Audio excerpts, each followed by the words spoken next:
I did a video back in September unboxing a 2020 Intel MacBook Air, and I knew at the time that the rumors were swirling about a new Mac coming before the end of the year with an Apple custom chip in it. Apple, of course, had already announced the transition to their own custom silicon. They made the announcement in June at their Worldwide Developers Conference and said that the transition would take about 2 years to complete. So it was basically only a matter of time before a new MacBook would come out with Apple silicon. I said at the time that there's basically no sense waiting, since I actually assumed, based on the rumors, that the Mac they would be introducing this year was going to be a reintroduction of the MacBook line, which in its previous generation was an ultralight notebook but wasn't very powerful. If that was the case, a new MacBook with Apple Silicon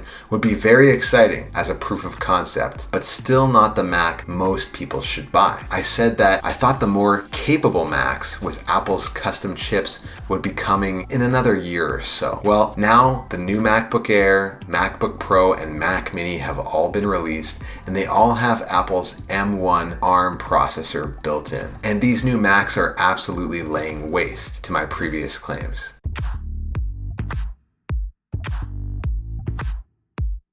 Now, I'm going to start by defending myself a little bit because there's still an element of truth to what I said previously. And I want to assure you, if you previously bought a 2020 MacBook Air before they released the M1 version, you still have a good laptop. It's still a very capable machine, so don't beat yourself up too much about it. In fact, when the 2020 Intel MacBook Air was released, it got very solid reviews from all of the big publications. It was widely praised for bringing the MacBook Air line back to being the solid, ultra-portable laptop that would work well for most people. Apple updated the processors to Intel's 10th generation Y series chips. They replaced the old butterfly keyboard with a new scissor switch design, and they actually lowered the price. Most reviews said it was a solid laptop, and frankly, I agree. For most day-to-day workloads, it breezes through, and it generally has a great battery life. So like the MacBook Air has built its reputation for, the Intel MacBook Air from 2020 is a great choice for everyone from students to home use. So who could blame me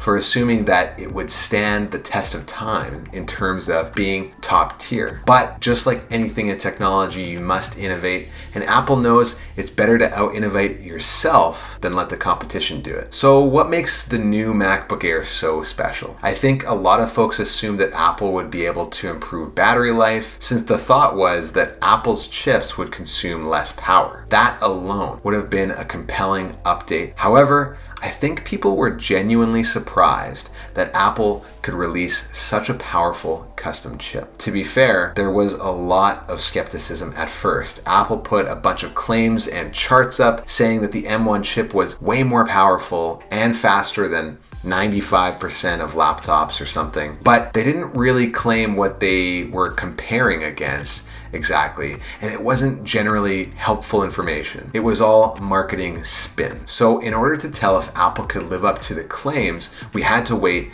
until the reviewers got their hands on them. I'm sure you're already caught up on what they said. The new MacBook Air is phenomenal in almost every way. Look at the Geekbench scores between the previous MacBook Air and the new M1 version.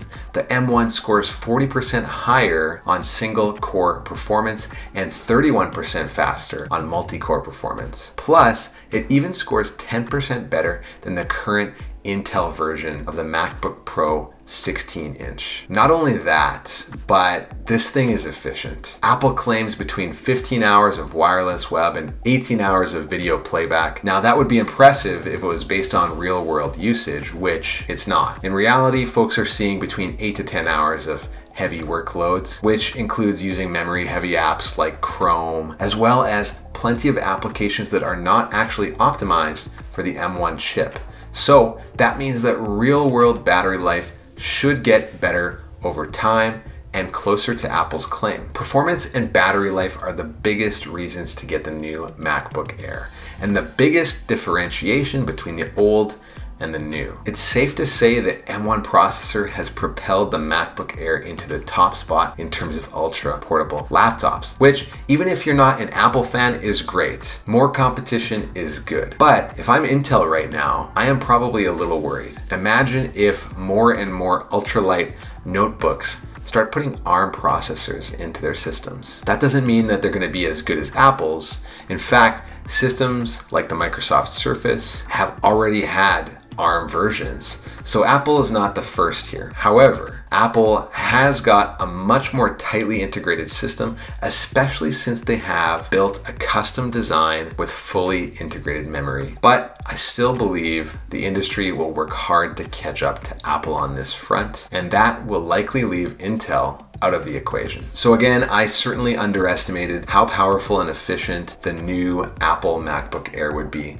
and I acknowledge that. If you have a previous generation MacBook Air, don't feel bad. You've still got a great laptop, but there's no doubt that the new M1 based MacBook Air is a worthy next generation ultralight laptop, and those who have already got their hands on it or will be getting one over the holiday season are going to be very, very happy with it. That's my thoughts on the new Apple M1 chip and the MacBook Air. Thanks for watching Technology Paul. If you want to see more, just hit that subscribe button. And if you enjoyed the video today, click the like button. It helps tremendously. Thanks a lot.